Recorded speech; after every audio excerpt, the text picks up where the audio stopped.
एक समय दालव ऋषि ने पुलस्त ऋषि से पूछा, हे ब्राह्मण, मनुष्य और मृतलोक में ब्रह्मा हत्या आदि महान पाप, दूसरे के धन की चोरी, दूसरे की उन्नति देखकर ईश्वरी आदि करते हैं, परंतु फिर भी वे नरक नहीं पाते, सो क्या कारण है? वह न जाने कौन सा अल्प दान या अल्प परिश्रम करते हैं, यह सब आप कृपा कर कहिए। इस पर पुलस्त ऋषि बोले, महाभाग, आपने मुझसे अत्यंत गंभीर प्रश्न पूछा है। इसको ब्रह्मा विष्णु इंद्र आदि भी नहीं जानते, परंतु मैं आपको यह गुप्त तत्व अवश्य ही बताता हूँ। माघ माह के आने पर मनुष्य को स्नान आदि से शुद्ध रहना चाहिए और इंद्रियों को वश में करके तथा काम, क्रोध, लोभ, मोह, ईर्ष्या, अभिमान आदि का त्याग कर भगवान का स्मरण करना चाहिए।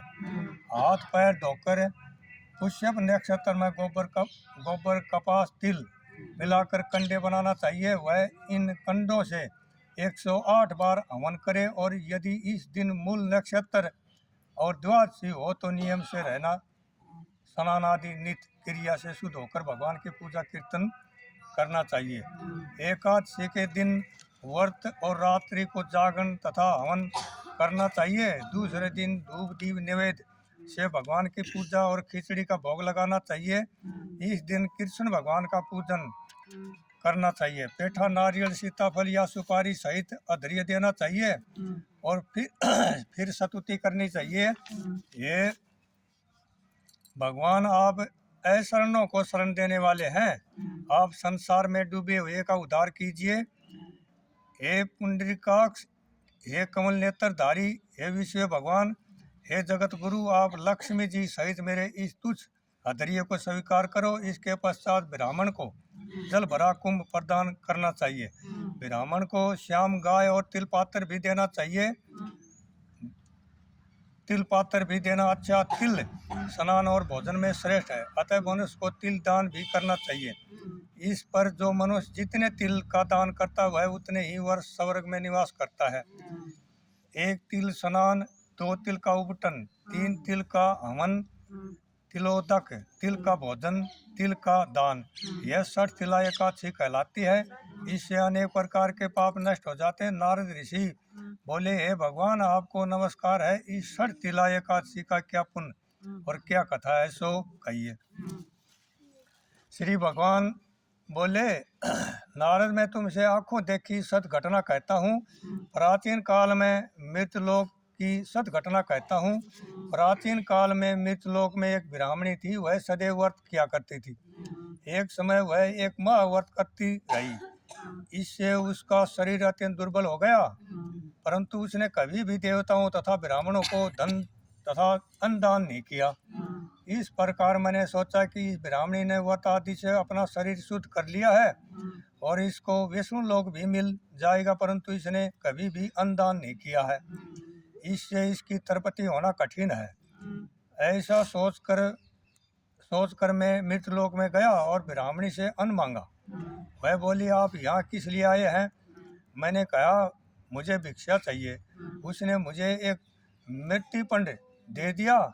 मैं उसे लेकर लौट आया। कुछ समय बीतने पर ब्राह्मणी भी शरीर त्याग कर स्वर्ग आई।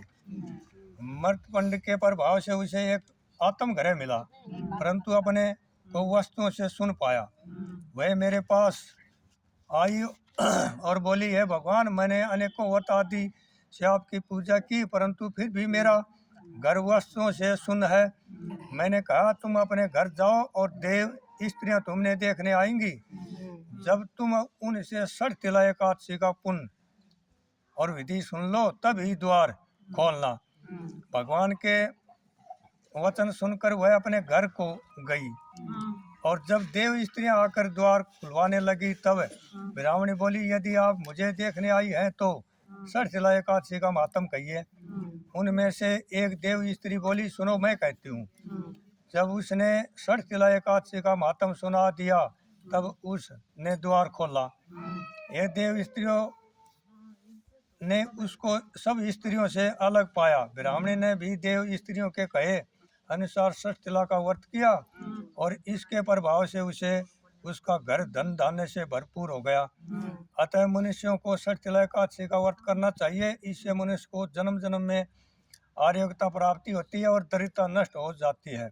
इस व्रत से मनुष्य के समस्त पाप नष्ट हो जाते हैं। बोलो ग्यारस माता की जय। बोलो कृष्ण भगवान की जय।